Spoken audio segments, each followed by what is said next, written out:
In this video, we will complete the dependency status section of the FAFSA. The first page of this section asks for the student's marital status as of today. For this example, we will select I am single. This page asks for student dependents. The first question asks if you have any children that will receive your support between July 1st, 2021 and June 30th of 2022. It then asks if you have any other dependents aside from your children that will receive your support between July 1st, 2021 and June 30th, 2022.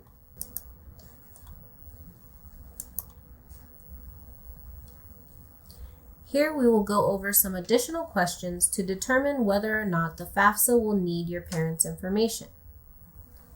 The first question is, are you currently serving on active duty in the U.S. Armed Forces for purposes other than training? The next question is, are you a veteran of the U.S. Armed Forces? Next, at any time since you turned age 13, were both of your parents deceased? Were you in foster care? Or were you a dependent or ward of the court? Next, as determined by a court in your state of legal residence, are you or were you an emancipated minor? Next, does someone other than your parent or step-parent have legal guardianship of you as determined by a court in your state of legal residence? If none of these questions apply, you will mark the box none of the above. In this example, we will select the box none of the above.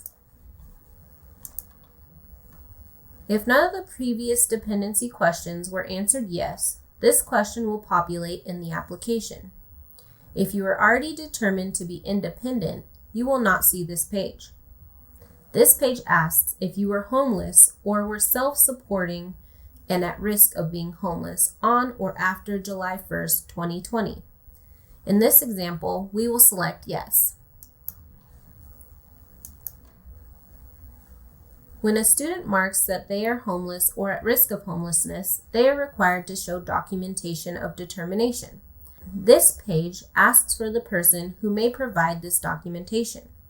If you do not have an entity that can provide documentation, you can select none of the above. We will select your high school or school district homeless liaison. The next page will ask you for the number of people in your household. Some fields may be pre-populated or locked based on previous answers. Next, you will indicate how many people in your household will attend college for this school year. You will always include yourself in that number.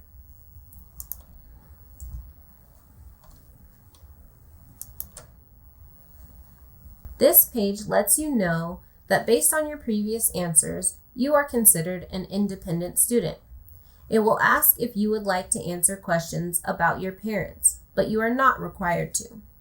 Keep in mind that although we gave you an example of a dependency status section that led to the student being considered independent, how you answered the questions may lead you to being considered dependent.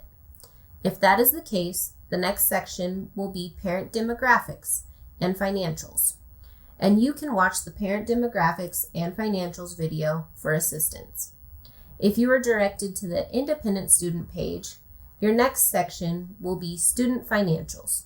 Please select the student financials video for assistance.